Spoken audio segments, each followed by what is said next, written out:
Magandang araw mga ka-aerial defense, may ibabahagi na naman ako sa inyo. Dahil ngayong araw na ito ay may pag-uusapan tayo tungkol sa depensa, BRP Miguel Malvar deploy agad sa West Philippine Sea, pero bago tayo magpatuloy huwag mo muna kalimutan mag-like, share and subscribe. Manatiling nakatutok sa aming channel para updated ka sa balitang militar at West Philippine Sea. Sa kabila ng nakitang barko ng Chinese Navy, nagtagumpay ang ikapitong pag-ulit ng Philippine-US Maritime Cooperative Activity sa kanilang misyon noong Miyerkules ika-4 ng Hunyo. Sinubukan ng MCA ang interoperability ng mga sistema ng parehong bansa sa pamamagitan ng iba't ibang pagsasanay sa dagat. Pinakamahalagang aspeto nito ay nasubukan ng mga kakayahan upang mapahusay ang ating interoperability. Aniya, bahagi ng kanilang mga aktibidad ngayon ay upang subukan ang hanay ng ating sensor, sabi ni Captain Paul Michael Hechanova, Commanding Officer ng BRP Miguel Malvar. Yes, ma'am, this is not the first time, this is the 7th iteration for this year. Pinakamalagang aspect po nito is we were able to test our capabilities. We were able to operate, to enhance our interoperability. Hindi lang po sa forces natin, which is we call it interagency interoperability with the Coast Guard. We also have a joint interoperability with the Philippine Air Force, and we were able to have a combined interoperability with U.S. forces. And speaking of capability, sir, kanina pinagmamalaki po yung weapons and missile system. Tell us about this. So in short, since this is a warship, it should be able to defend, of course, the territory should that time comes na umabot na sa paggamit ng mga missile at weapons, sir? Yes, ma'am. Actually, the classification of our newest warship is a frigate. It has 4 dimensions of warfare capability: anti-surface, anti-air, anti-sub, and electronic warfare. What we did is just an above water warfare. It means anti-surface and anti-air. So for its anti-surface warfare capability, meron po siyang main gun, 76mm, that can fire up a minimum of 8 nautical miles, and it has a surface-to-surface missile that can fire up to 97 nautical miles. So part po ng naging activity natin for today is to test the ranges of our sensor dahil bago po yung warship natin. And we also have a simulated firing activity with the aid of our US counterparts. Yung P-8 Poseidon po natin doing all the maritime air surveillance activity at 3rd Marine Littoral Regiment po na nakabase dito po sa Ang bagong Kino mission na BRP Miguel Malvar ay ginamit para sa misyon na ginanap sa West Philippine Sea sa baybayin ng Zambales. Ito ang kauna-unahang opisyal na misyon ng BRP Miguel Malvar, ang pinakabagong karagdagan sa barkong pandigma ng Navy, na inatasan noong Mayo. Ipinakalat ng US ang kanilang P-8 Poseidon aircraft, habang ang iba pang asset tulad ng BRP Cobra ng Philippine Coast Guard ay sumali rin sa misyon. Isang Chinese PLA Navy vessel ang nakita sa may 10 nautical miles mula sa BRP Miguel Malvar. Walang mga mapanganib na maniobra ang ginawa, at ang misyon ay natapos ng mapayapa. Correct, ma'am.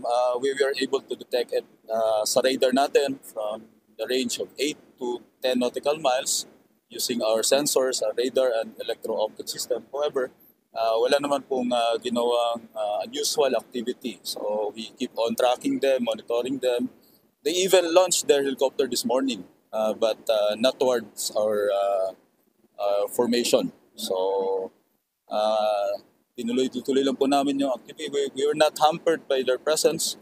Ang focus po natin is to maximize the training opportunity for this maritime. Ilang araw bago ang 127th Philippine Independence Day, nagsagawa ang Armed Forces of the Philippines ng Maritime Patrol sa West Philippine Sea upang muling pagtibayin ang pangako nito sa pagtataguyod ng soberanya at mga karapatan sa soberanya ng bansa.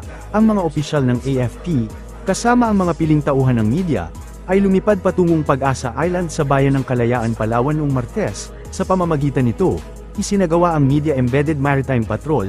Ipinakita rin sa nakalipas na ilang taon ng Transparency Initiative, at ito ay isang napakagandang halimbawa nito, sinabi ng tagapagsalita ng AFP na si Colonel Francel Margaret Padilla sa mga mamamahayag.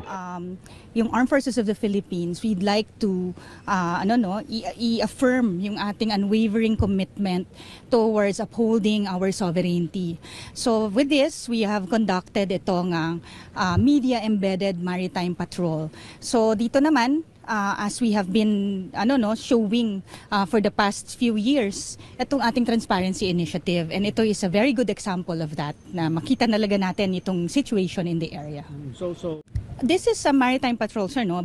It serves two purposes. So this is both operational. So kanina, before we landed, no, nag-conduct na nga tayo ng aerial maritime patrol natin.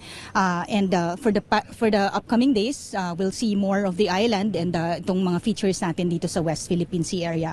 So this is both operational as well as symbolic. Kasi we'd like to have this an activity din as we celebrate our 126th kalayaan.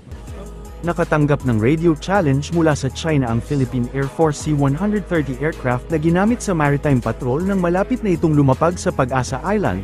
Before we landed, there was a radio challenge. There was one radio challenge that occurred, but hindi na to nag-prosper. And with that, ang sagot naman ng ating mga piloto is, of course, we are attesting pa rin, no, and upholding our sovereign rights in the area. And nandito pa rin talaga na talagang we will attest our sovereignty.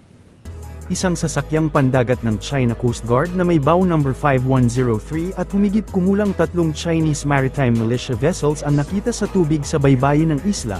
Ang mga nakikitang sasakyang pandagat ng China mula sa Pag-asa Island ay itinuturing na normal dahil sa kalapitan nito sa Subi Reef, na kontrolado ng China pagkatapos ng mga taon ng walang hadlang na pagtatayo ng mga pasilidad ng militar doon.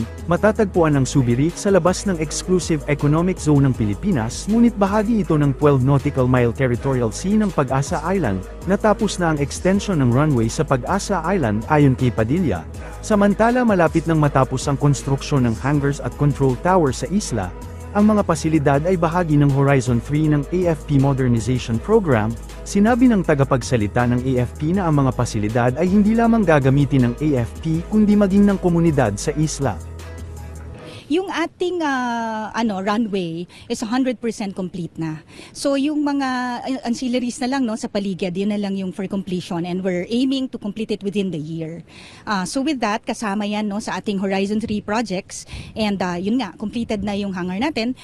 Konti na lang yung ini-aim natin na matapos, but tuloy-tuloy pa rin yung mga programa natin, not just for the Armed Forces of the Philippines but for the whole island. So ang tinitingnan natin dito are multi-role facilities, no, not just for the defense but also yung HADR natin doon, and of course paggamit na rin sa ating communities.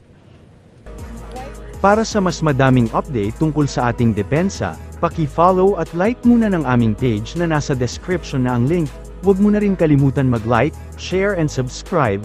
Pindutin mo na rin ang bell para updated kayo sa aking mga bagong video. Maraming salamat po.